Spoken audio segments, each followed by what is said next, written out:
আসসালামু আলাইকুম। কি অবস্থা? আপনারা ভালো আছেন নি? আমি আপনাকে ভাই বালাই আছি। আমাকে শ্রীপুর উপজেলাতে দেখছেন কি সুন্দর করে 16 ডিসেম্বর উপলক্ষে অনেক ঝিকিমিকি বাতি দিয়ে সুন্দর করে একদম সাজিয়ে লাইছে। পরে আমিও লোভ সামলাইতে না হইরা আমিও গেছি যাইয়া দিয়ে ঝিকিমিকি বাতির লগে একটু সেলফি-টেলফি নিলাম। ১৬ ডিসেম্বরের মূল আকর্ষণীয় বিষয় হলো গিয়ে উপজেলা পরিষদের এই জায়গার ভিত্তে আপনার উদ্যোক্তা মেলার আয়োজন করা হয় না। বড় ছোট যত ধরনের উদ্যোক্তারা আছে সবাই এনে অংশগ্রহণ করে, তাকে দোয়ান লইয়া বইয়া থাকে। পরে মানুষে কেনাকাটা করে, ঘোরাঘুরিও করে, ছবিও তোলে। এনে দেখেননি আপনার এই যে সেলফি জোন রাখছে, ছবির জোন রাখছে। আপনারা ঘুরতে যাবেন মেলার ভিত্তে একটা ছবি তুললে না হইলে কেমন হয় এখন তো। এর লেগে এনে ছবি তোলানোর ব্যবস্থা রাখছে। তারপরে দেখছেন লাল লাইট দিয়া, হলুদ লাইট, নীল লাইট দিয়ে কি সুন্দর করে সাজায় রাখছে। আর মানুষের চাপ দেখছেন রাস্তার দিকে কি ধরনের মানুষ আইতেছে যাইতে আছে। এরকম কইরা পুরা অবস্থা খুবই খারাপ ছিল। এরপরে দেখেন মেলার ভিতরে মূল আকর্ষণ হইলো গিলা গেটটা, বিজয় মেলা 2025 লেখা।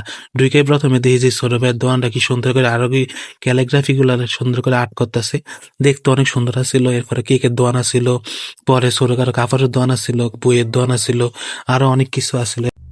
মেলায় ঘুরতে ঘুরতে দিয়ে একটা স্টলের ভিতরে ছোট ছোট বোতলের ভিতরে কি সুন্দর করে পারফিউম ব্যস্ত আছে।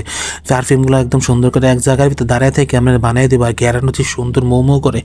আমার যে কি ভালো লাগছিল। এবার এদিকে দিয়ে যে কনসার্টের আয়োজন করা হয়েছে, গান বাদ্য বাজাতেছে সুন্দর করে, সবাই দিয়ে প্রস্তুতি নিয়েছে গান উনানের লেগা। আমিও ঠিলে ঠিলে সামনে গিয়েছি, যাই একটু হইনা আবার আসছি। এদিকে একটা দোকানে দিয়ে যে মানুষের ভিড়, ঠেলে ঠেলে সামনে যায় দিয়ে বইয়ের দোকান। পরে দেখি যে মানুষের বই পড়তেছে, আমিও গেছি বই পড়ানোর লেগা। পরে দেখি যে বইয়ের কালেকশন গুলো অনেক ভালোই আসছিল, অনেকে কেনাকাটা করছে। আর এদিকে যে ছোট ভাইয়ের দোকানটা আবার দেখেন কি সুন্দর ক্যালিগ্রাফি, মাশাআল্লাহ অনেক সুন্দর লাগছিল দেখতে। পরে আর কি প্রতি বছরের মতো এই বছর আমরা গিয়ে খুব ভালো একটা অভিজ্ঞতা শেয়ার করলাম আপনাদের লাগে। আপনারা যদি আশেপাশে থাকেন আগে ঘুরে যেতে পারেন আমাকে মেলার ভিতরে। এই বছর মেলা 3 দিন থাকবো। এই 3 দিনের ভিতরে আপনারা চাইলে যে কোনো সময় ঘুরে যেতে পারেন। ধন্যবাদ।